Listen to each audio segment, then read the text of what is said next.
Doctor ortho Ayurvedic oil and capsule, अब दर्द भी घुटने टेकेगा। गुजरात दौरे पर पीएम मोदी, गुजरात को 6,000 करोड़ से ज्यादा विकास परियोजनाओं की दी सौगात। पीएम ने कई महत्वपूर्ण रेल परियोजनाओं का किया उद्घाटन। सांदन में सेमीकंडक्टर असेंबली प्लांट का किया लोकार्पण। गांधीनगर में नवनिर्मित सम्राट संप्रति संग्रहालय का किया उद्घाटन। असम के लिए जारी हुआ बीजेपी का घोषणा पत्र। निर्मला सीतारमण ने बीजेपी का चुनावी घोषणा पत्र किया जारी। जमीन जिहाद पर रोक, 2 लाख नौकरियां, 5 लाख करोड़ निवेश और समान नागरिक संहिता लागू करने का वादा। बिहार शरीफ के शीतला मंदिर में भगदड़, 8 महिलाओं की मौत, 1 दर्जन से अधिक जख्मी। मंगलवार को शीतला मंदिर में पूजा के लिए पहुंचे थे 20,000 लोग। आज ईरान युद्ध का 32वां दिन। ईरान ने तेल से भरे कुवैती टैंकर पर किया हमला। तेल टैंकर में हमले के बाद रिसाव का खतरा। ईरान का बगदाद एयरपोर्ट के पास ड्रोन अटैक। शारजाह में प्रशासनिक इमारत पर भी हमला। उधर इजरायली हमले में हिजबुल्लाह यूनिट के डिप्टी कमांडर की मौत का दावा। ईरान के साथ युद्ध को खत्म करना चाहते हैं अमेरिकी राष्ट्रपति डोनाल्ड ट्रंप। ट्रंप ने अपने सहयोगियों को बताया, ईरान के खिलाफ अमेरिकी ऑपरेशन को आने वाले हफ्तों में करना चाहते हैं खत्म। वहीं इजरायली प्रधानमंत्री बेंजामिन नेतन्याहू ने कहा, युद्ध के खत्म होने के लिए कोई समय सीमा तय नहीं।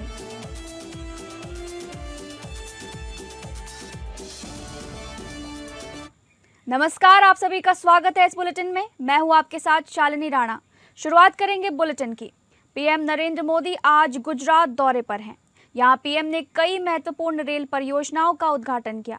इन परियोजनाओं का उद्देश्य कनेक्टिविटी बढ़ाना और क्षेत्रीय विकास को गति देना है। प्रमुख रेल परियोजनाओं में Kanalus Jamnagar rail line doubling 28 kilometre राष्ट्र को समर्पित की गई। ये राजकोट कनालूस डबलिंग परियोजना 111.20 किलोमीटर का हिस्सा है। इससे ट्रेनों की संख्या बढ़ेगी और यात्रा तेज होगी। जामनगर के पेट्रोलियम और ब्रास उद्योगों को माल ढुलाई में फायदा होगा। किसानों को अपनी फसल बाजार तक जल्दी पहुंचाने में मदद मिलेगी। राजकोट के यात्रियों और व्यापारियों की यात्रा आसान होगी। द्वारका पर्यटन को भी बढ़ावा मिलेगा। पीएम मोदी के दौरे की शुरुआत गांधीनगर जिले के कोबा गांव से हुई। वहां उन्होंने श्री महावीर जैन आराधना केंद्र में नवनिर्मित सम्राट संप्रति संग्रहालय का उद्घाटन किया। ये संग्रहालय सम्राट अशोक के पोते सम्राट संप्रति के नाम पर है, जिन्हें जैन धर्म और अहिंसा के सिद्धांत का प्रचार किया था। सम्राट संप्रति संग्रहालय में 7 गैलरियां हैं, जिनमें दुर्लभ कलाकृतियां और प्राचीन पांडुलिपियां रखी गई हैं। यहाँ सदियों पुरानी जैन कला, पत्थर और धातु की मूर्तियां और ऐतिहासिक सिक्के भी रखे गए हैं।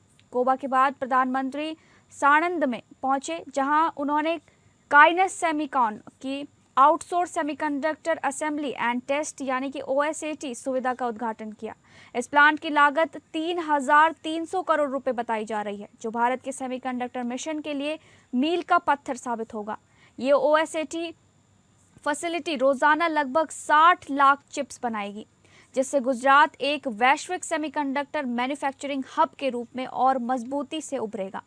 इसके बाद पीएम मोदी नए बने वाव थराद जिले के लखनी तालुका पहुंचे, जहां उन्होंने एक सार्वजनिक सभा को संबोधित किया और 6,000 करोड़ रुपए से ज्यादा के प्रोजेक्ट्स का वर्चुअली लोकार्पण और शिलान्यास किया। इनमें हिम्मतनगर खेड़ ब्रह्मा नई रेल लाइन शामिल है। 442 करोड़ रुपए की लागत से बनने वाली इस 55 किलोमीटर लंबी लाइन से सबरकांठा की कनेक्टिविटी अहमदाबाद और उदयपुर से बेहतर होगी। पीएम मोदी ने खेड़ ब्रह्मा और अहमदाबाद के बीच नई ट्रेन सेवा को हरी झंडी दिखाई। पीएम ने कनालूस जामनगर सेक्शन के दोहरीकरण और गांधीधाम आदिपुर के बीच मल्टी ट्रैकिंग कार्य का भी लोकार्पण किया। मुझे इस बात की भी बेहद खुशी है कि भारत की कंपनी ने सेमीकंडक्टर चिप बनाने में रुचि दिखाई और नतीजा हम सबके सामने है।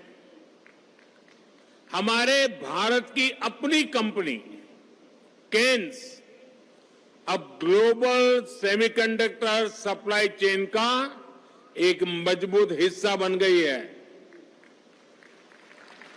ये एक बहुत शानदार शुरुआत है,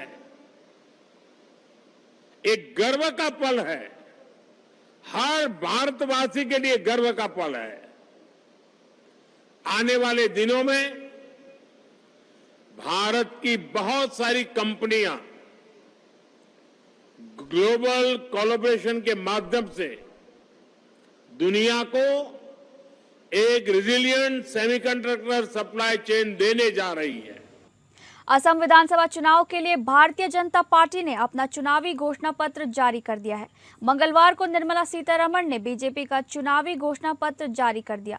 इसमें पार्टी ने फिर से सत्ता में आने पर प्रदेश में 5 लाख करोड़ के निवेश के साथ ही जमीन जिहाद पर रोक का वादा किया है।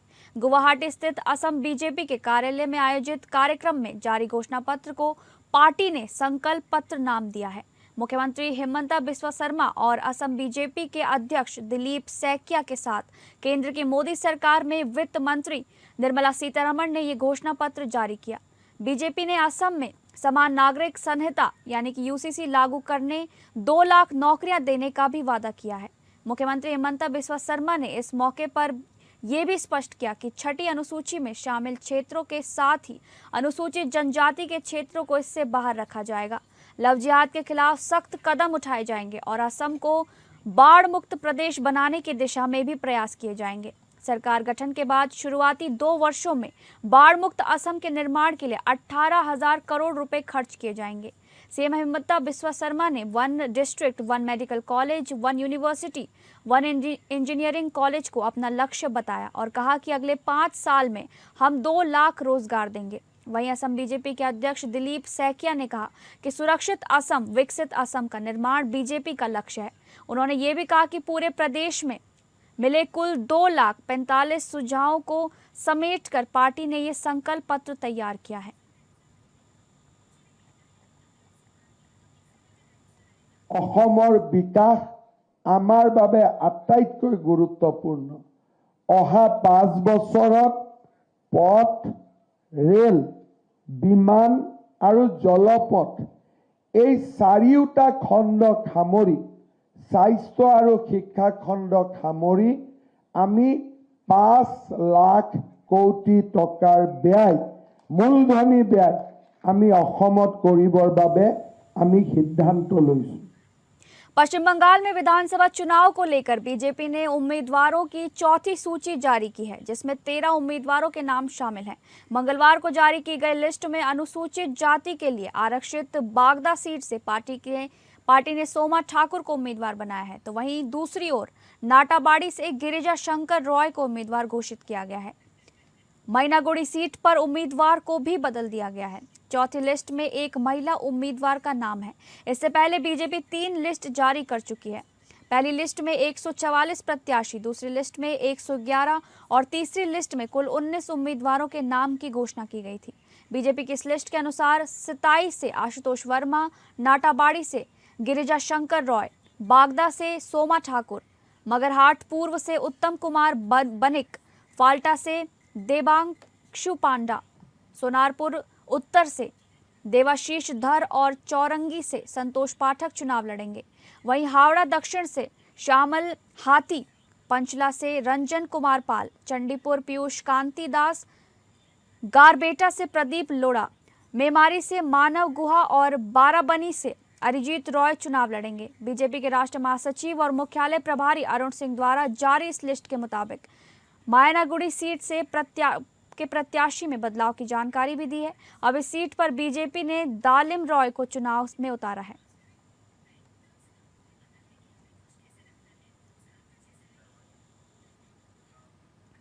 उत्तर प्रदेश में शिक्षा के क्षेत्र में एक नई मिसाल कायम करते हुए मुख्यमंत्री योगी आदित्यनाथ ने करीब 28 लाख विद्यार्थियों को छात्रवृत्ति और शुल्क प्रतिपूर्ति का लाभ प्रदान किया। सोमवार को लखनऊ में आयोजित वंचित एवं कमजोर वर्ग के विद्यार्थियों को छात्रवृत्ति शुल्क प्रतिपूर्ति का अंतरण कार्यक्रम में हुआ।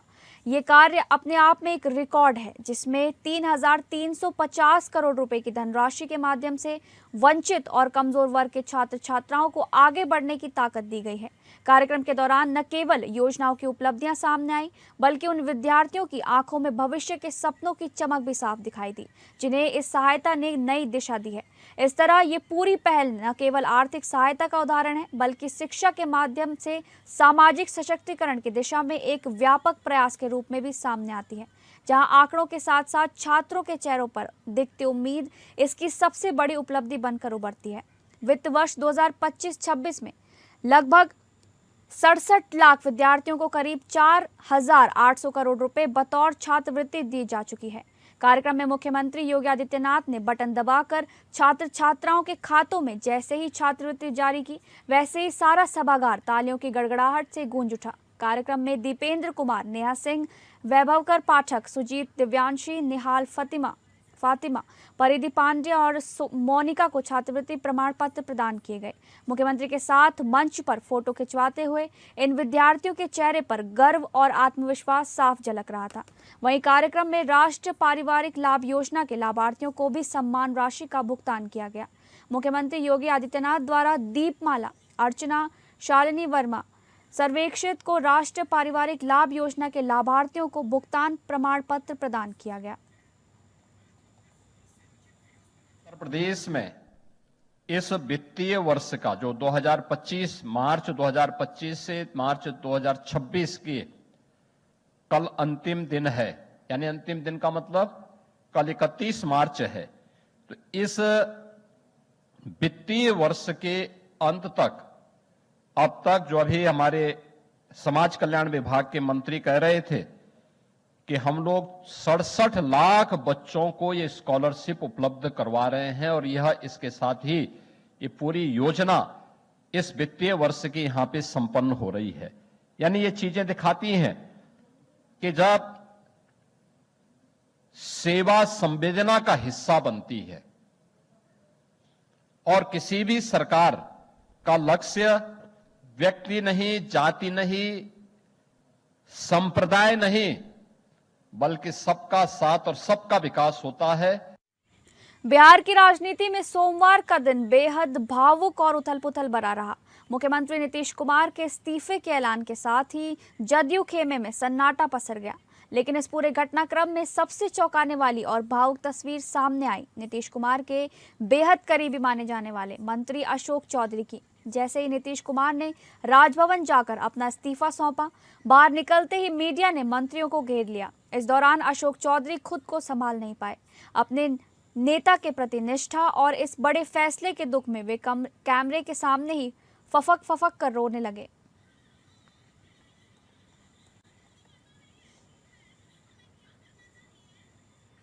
बिहार की सियासत में आए हालिया बदलाव के बीच पूर्व उप मुख्यमंत्री तेजस्वी यादव ने कड़े तेवर दिखाए हैं। मुख्यमंत्री नीतीश कुमार के इस्तीफे और सदन की सदस्यता से जुड़े घटनाक्रमों पर प्रतिक्रिया देते हुए तेजस्वी यादव ने भारतीय जनता पार्टी और जदयू के भीतर चल रही गतिविधियों पर जमकर निशाना साधा। तेजस्वी यादव ने कहा कि नीतीश कुमार का इस्तीफा स्वेच्छा से नहीं, बल्कि भारी दबाव में दिलाया गया है। उन्होंने भाजपा की रणनीति पर सवाल उठाते हुए कहा कि नीतीश जी को ठगा गया है। हम शुरू से कहते थे कि भाजपा जब भी सत्ता में आएगी उन्हें मुख्यमंत्री पद पर रहने नहीं देगी, और आज वही हुआ। तेजस्वी ने आरोप लगाया कि भाजपा ने न केवल नीतीश कुमार को बल्कि बिहार की जनता के जनादेश को भी ठगा है। अब देखिए, अब हम इस पर कोई टिप्पा टिप्पणी तो करना नहीं चाहेंगे, लेकिन कोई भी अगर नौजवान राजनीति में आएगा तो हम उसका स्वागत ही करेंगे।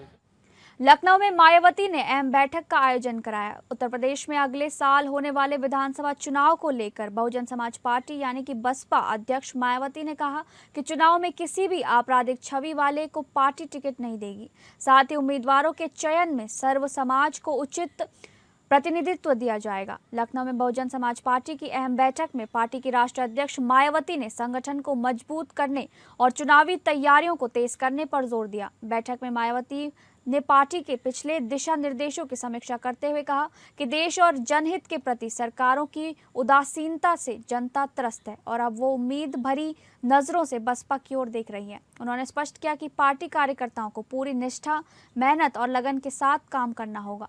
किसी भी प्रकार की लापरवाही बर्दाश्त नहीं की जाएगी। उन्होंने कहा कि खासकर उत्तर प्रदेश जैसे बड़े और गरीब राज्य में रोजगार, महंगाई और आजीविका की समस्याएं लगातार गंभीर होती जा रही हैं।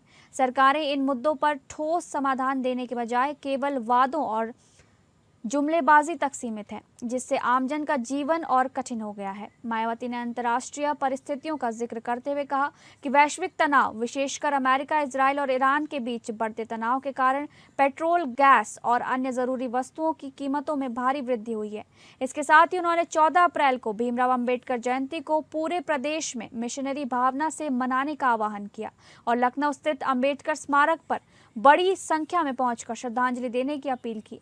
उन्होंने आरक्षण और सामाजिक न्याय के मुद्दों पर केंद्र और राज्य सरकारों की नीतियों की आलोचना करते हुए कहा कि बहुजन समाज ने हितों की रक्षा के लिए मजबूत राजनीतिक इच्छा शक्ति जरूरी है। खबरों में आगे बढ़ेंगे। कन्नौज में समाज कल्याण मंत्री असीम अरुण की नाराजगी देखने को मिली। 2 दिन पहले कन्नौज सदर विधायक समाज कल्याण मंत्री असीम अरुण एक कार्यक्रम में समय से पहुंच गए थे। उसके बाद उनके कार्यक्रम में डीएम, एसपी जिम्मेदार अधिकारी समय से नहीं पहुंचे। असीम अरुण लगभग 45 मिनट कार्यक्रम में रुके और डीएम, एसपी का इंतजार करते रहे। उनके न आने से 45 मिनट बाद वो वहां से कार्यक्रम को छोड़कर वापस चले गए। उसके बाद एक लेटर जारी करते हुए डीएम को समय से आने के लिए कड़ी हिदायत दी। कहा गया, मुझे मुख्य अतिथि के तौर पर कार्यक्रम में बुलाया गया था। डीएम, एसपी और एसडीएम वैशाली समय से कार्यक्रम में नहीं पहुंची। उसके बाद गुस्साए मंत्री के कार्यकर्ताओं ने जीटी रोड हाईवे पर जाम लगा दिया। मंत्री के अपमान पर कार्यकर्ताओं ने खूब हंगामा किया।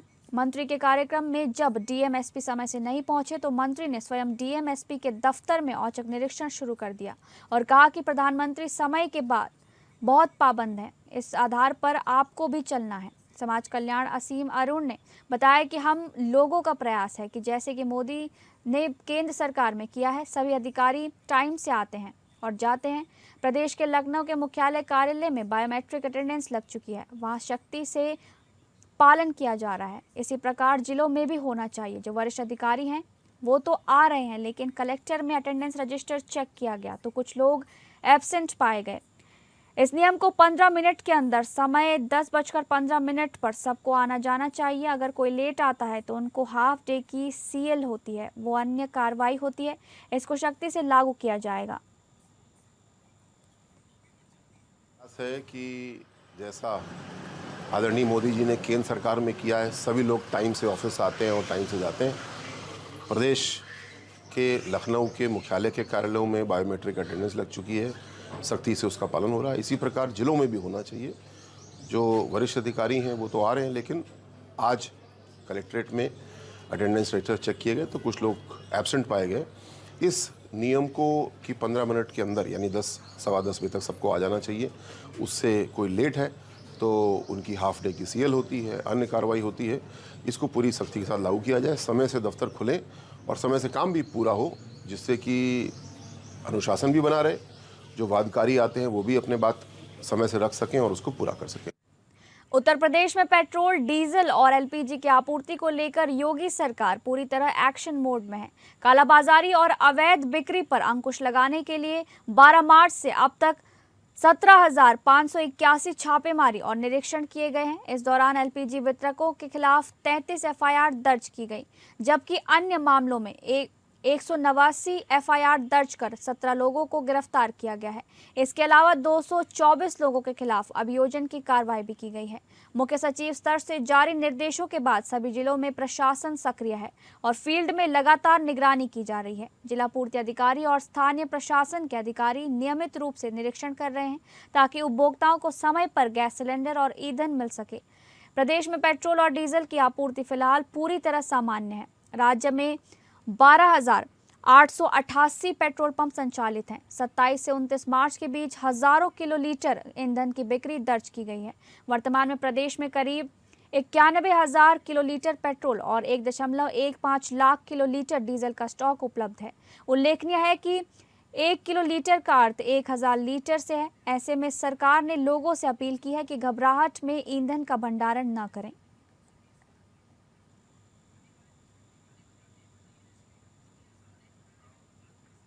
बिहार शरीफ में मगड़ा स्थित शीतला मंदिर में अत्यधिक भीड़ होने के कारण भगदड़ मच गई, जिससे कई लोग दब गए हैं। इस हादसे में 8 महिलाओं की मौत हो गई है और 1 दर्जन से अधिक लोग जख्मी बताए जा रहे हैं। बताते चले कि मंगलवार के दिन मगड़ा स्थित शीतला मंदिर पूजा के लिए 20,000 लोग पहुंचे थे। उसी दौरान भगदड़ मची, जिससे यह हादसा हुआ। घटना की जानकारी मिलते ही दीपनगर थाना की पुलिस घटनास्थल पर पहुंची और सभी घायलों को मॉडल अस्पताल लाया गया है।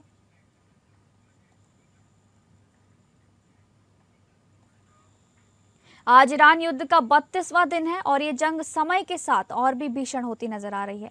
सोमवार को ईरान ने दुबई बंदरगाह के पास लंगर डाले एक पूरी तरह से भरे कच्चे तेल के टैंकर पर हमला किया, जिससे उसमें आग लग गई और उसके बाहरी हिस्से को नुकसान पहुंचा।